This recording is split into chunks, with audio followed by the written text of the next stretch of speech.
Good evening. I'm addressing you tonight from a secure location following an extraordinary classified briefing on what may be the most consequential geopolitical transformation happening on the African continent since decolonization.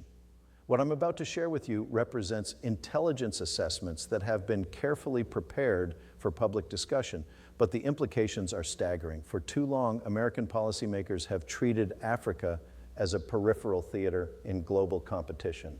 That perspective has proven to be one of our most dangerous strategic blind spots.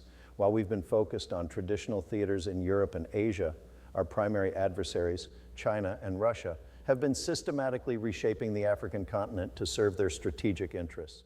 The information I'll present tonight comes from our most trusted intelligence sources: satellite reconnaissance, economic analysis, and on-ground reporting that reveals a stunning reality. Africa has become the primary battleground for 21st century great power competition, and the United States is losing. Over the next several minutes, I'll walk you through China's systematic economic colonization of an entire continent, Russia's deployment of mercenary forces that have destabilized multiple democracies, and France's spectacular collapse as a regional power, creating a vacuum that our adversaries are rapidly filling. This isn't just about African affairs. The outcome of this competition will determine which nations control the critical minerals necessary for everything from electric car batteries to military electronics. The future of American technological supremacy depends on understanding what's happening in Africa right now, global stage. In the classified briefing rooms where America's global strategy is developed and refined, a sobering assessment has emerged that challenges fundamental assumptions about where great power competition is actually being decided. While public attention focuses on military buildups in the South China Sea or energy warfare in Europe, the most consequential strategic transformation of our time is occurring across the African continent. As I review the latest intelligence assessments on Chinese and Russian activities in Africa, one fact becomes unmistakably clear. We are witnessing the most systematic effort to reshape an entire continent's political and economic orientation since the colonial era. This is not simply about trade relationships or development assistance. This is about the fundamental restructuring of global power dynamics through African partnerships. The scope of this transformation extends far beyond traditional diplomatic engagement. What we're observing is the deployment of comprehensive state power, military, economic, technological, and informational, to create dependencies and partnerships that will define global resource flows, technological development, and political alignment for decades to come. China's Belt and Road Initiative in Africa represents the largest infrastructure investment program by any external power in African history, dwarfing both the Marshall Plan and all previous colonial investments combined. Russia's Wagner Group has become the continent's largest private military force, operating in more African countries than the combined peacekeeping forces of the United Nations. The stakes could not be higher. Africa possesses over 60% of the world's uncultivated arable land, holds the majority of global reserves for critical minerals, including lithium, cobalt, and rare earth elements, and represents the fastest growing consumer markets on the planet.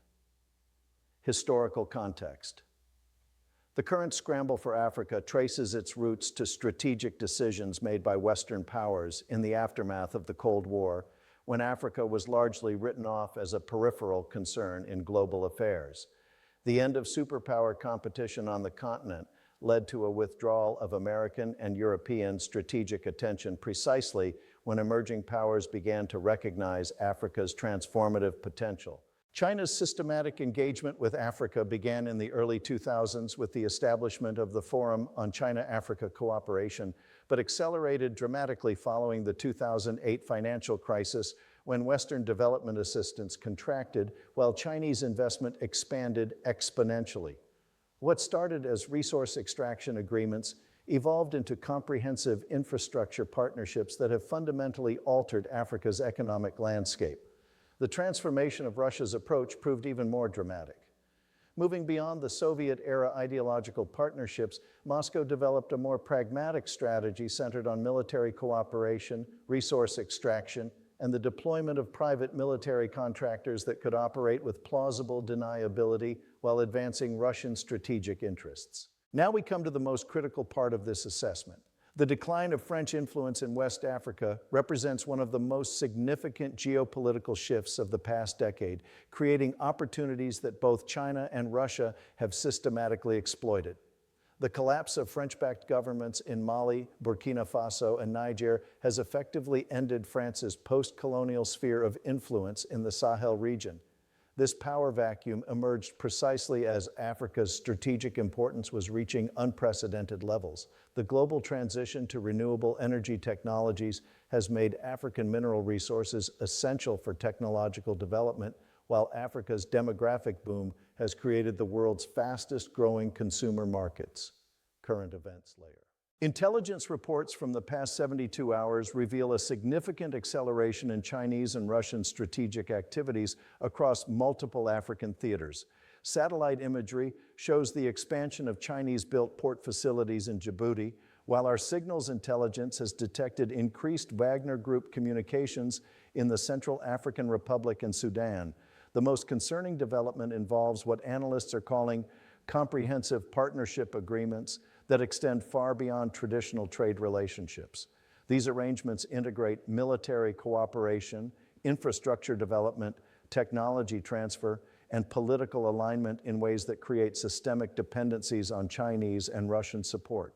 Recent intelligence indicates that Chinese state-owned enterprises have secured controlling interests in over 70% of Africa's critical mineral extraction operations, while simultaneously developing the infrastructure necessary to transport these materials directly to Chinese markets. This represents a strategic shift from simple resource purchase to comprehensive supply chain control. The element that nobody talks about but changes the entire picture is the coordination between Chinese economic investments and Russian security provision. In multiple African countries, Chinese infrastructure projects are being protected by Wagner Group forces, creating a division of labor that maximizes both powers' strategic advantages while minimizing their individual risks and costs. In the telecommunications sector, we've documented Chinese efforts to build 5G networks across Africa that would give Beijing unprecedented access to African government communications and economic data. Huawei and ZTE have secured contracts for telecommunications infrastructure in over 40 African countries, creating potential vulnerabilities that extend far beyond commercial considerations. Actors' internal motivations, United States strategic calculations. From Washington's perspective, Africa represents both an enormous missed opportunity and an urgent strategic priority that requires immediate recalibration of American foreign policy. The challenge lies in developing approaches that can compete with Chinese infrastructure investments and Russian security provision while maintaining democratic values and institutional accountability. Our strategic framework has been handicapped by bureaucratic structures that treat Africa as a secondary concern, dividing responsibility among multiple agencies and regional commands in ways that prevent comprehensive strategy development. African leaders consistently report that American engagement lacks the coherence and reliability that characterizes Chinese and Russian approaches. Chinese long-term vision, Beijing's Africa strategy, reflects their understanding that the continent will be central to global economic growth for the next half-century. Chinese planners recognize that securing privileged access to African markets and resources will be essential for sustaining China's economic development while building the dependencies necessary to support their broader geopolitical objectives. The Chinese approach integrates infrastructure development with technology transfer, educational exchanges, and political cooperation in ways that create comprehensive partnerships rather than simple commercial relationships. This systematic approach has proven far more attractive to African leaders than traditional Western approaches focused on governance reforms and structural adjustment. Russian opportunistic expansion, Moscow's Africa strategy builds on their expertise in exploiting weak governance and security vacuums to establish footholds that can be leveraged for broader strategic advantage. Russia's ability to provide immediate security solutions without the institutional requirements demanded by Western partners has proven attractive to embattled African governments. The Wagner Group model allows Russia to project military power while maintaining plausible deniability, creating capabilities that can be scaled up or down depending on strategic requirements and international pressure. This flexibility has proven essential for Russian operations in complex African political environments. French institutional collapse. France's loss of influence in Africa represents the end of one of the last remnants of European colonial power, with profound implications for European global strategy. The inability to maintain political relationships that sustained French economic and security interests for 6 decades reveals the limitations of traditional post-colonial approaches in the contemporary global environment, African agency and strategic choices. African governments are demonstrating unprecedented sophistication in balancing relationships with multiple external powers to maximize their developmental benefits while preserving strategic autonomy. Many African leaders have concluded that Chinese and Russian partnerships offer more immediate benefits with fewer institutional constraints than traditional Western relationships. Strategic conflict areas, critical minerals, competition. The concentration of critical mineral reserves in Africa has transformed geological resources into strategic assets that will determine technological supremacy for decades.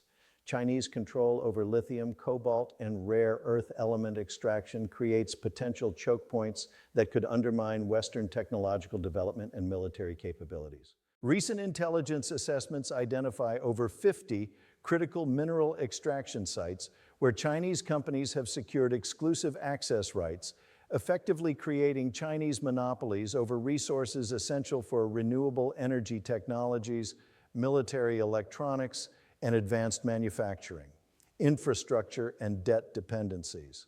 This is where the real breakdown begins. Chinese infrastructure investments in Africa have created debt relationships that extend far beyond traditional commercial lending into strategic dependencies that can be leveraged for political influence. The Belt and Road Initiative has financed over $150 billion in African infrastructure projects, creating obligations that many African countries will struggle to repay through conventional means. These debt relationships have already been converted into strategic concessions in multiple cases, creating potential for similar arrangements across Africa that could reshape the continent's political alignment with profound implications for global resource flows and strategic access, security partnerships, and military access. Russian security provision through Wagner Group operations has created military dependencies that can be exploited for strategic advantage while complicating American and European security cooperation. Wagner forces now operate in over 15 African countries, providing capabilities that African governments cannot develop independently while advancing Russian strategic interests. Technological infrastructure control, Chinese development of telecommunications and digital infrastructure across Africa creates potential surveillance capabilities and technological dependencies that could fundamentally alter the balance of global information flows. The multipolar reality. The transformation of Africa from a peripheral region to a central battleground of great power competition exemplifies the broader transition from American hegemony to a multipolar world where emerging powers can challenge Western dominance through systematic partnership building rather than direct confrontation. The success of Chinese and Russian strategies in Africa reveals the limitations of Western approaches that separate economic, political, and security engagement into distinct policy streams. African partners have consistently demonstrated preference for comprehensive partnerships that address immediate developmental needs while respecting sovereignty and avoiding institutional conditionality. The factor that nobody discusses but transforms the entire equation is the demographic and economic trajectory that will make Africa the world's largest market and most important source of human capital within 2 decades. The powers that establish privileged partnerships with African countries today will dominate global commerce and innovation for the remainder of the 21st century. As we confront this new scramble for Africa, the fundamental question facing American leadership is whether we can develop comprehensive strategies that compete effectively with Chinese and Russian approaches while maintaining our democratic values and institutional commitments. The answer will determine more than African partnerships. It will establish whether democratic powers can adapt to multipolar competition or will be systematically outmaneuvered by authoritarian rivals who face no constraints in deploying comprehensive state power for strategic advantage. This challenge requires the kind of strategic coordination among democratic allies and systematic resource commitment that characterized our most successful Cold War initiatives, adapted for an era where development partnerships have become as strategically important as military alliances. The stakes extend beyond immediate strategic competition to encompass fundamental questions about the future of democratic governance in a world where authoritarian powers can offer immediate solutions to urgent problems without the institutional requirements that define Western engagement. The future of American global leadership may well depend on our ability to develop new approaches to international partnership that can compete effectively in the African arena, while preserving the principles that distinguish democratic societies from authoritarian alternatives. Thank you for your attention to this critical assessment. The intelligence I've shared tonight represents just the beginning of what promises to be a defining challenge for American foreign policy in the coming decade. The African continent will not wait for us to develop comprehensive strategies. The competition is happening now, and our adversaries are moving decisively. I'll continue monitoring these developments closely and will return with updated assessments as the situation evolves. The security of our nation and the future of democratic governance worldwide depend on our ability to understand and respond to these challenges with the urgency they demand. Thank you and good evening. The information I'll present tonight comes from our most trusted intelligence sources, satellite reconnaissance, economic analysis, and on-ground reporting that reveals a stunning reality. Africa has become the primary battleground for 21st century great power competition, and the United States is losing. Over the next several minutes, I'll walk you through China's systematic economic colonization of an entire continent, Russia's deployment of mercenary forces that have destabilized multiple democracies, and France's spectacular collapse as a regional power, creating a vacuum that our adversaries are rapidly filling. This isn't just about African affairs. The outcome of this competition will determine which nations control the critical minerals necessary for everything from electric car batteries to military electronics. The future of American technological supremacy depends on understanding what's happening in Africa right now. Our global stage, O Grande Tabuleiro.